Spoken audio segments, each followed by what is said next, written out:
ভদ্রলোকের স্থল আর এক ভদ্রলোকের মেয়ের ঝানুতি মাথা দিয়ে শুয়ে শুয়ে রয়েছে। সকাল 8টাতে ওই বাদামালা যাচ্ছে, কষে কয়টা ফেম ফল দিয়ে দাও।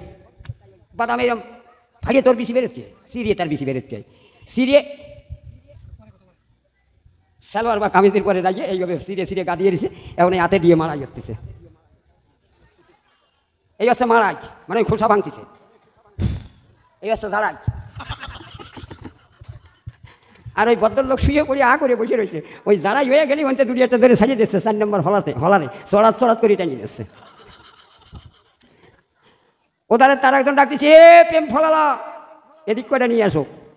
এখন ওই মহিলা বলতেছে যে সকাল 8টাতে আমার এই হাঁটুর পরে মাথা দিয়ে শুয়ে রয়েছে, আমার হাঁটু কান মানে ব্যথা করতেছে, এখন জড়িয়ে যাচ্ছে, আমি তো আর পারতেছি না। তুমি দেখতেছো কি? কয় যে আমি দেখতেছি কেমন যেন তোমার মধ্যে, চোখের দিকে তাকাই দেখতেছি যে তোমার মধ্যে আমি আড়াই যাচ্ছি। বাদামালা বাদাম দিতে না যাইয়ে ফিরেছে। কয় যে ভাই যদি আড়াই যাও শেষে তোমার তালাশ করিয়ে পাবো না, আমার বাদামের দাম দিয়ে দাও।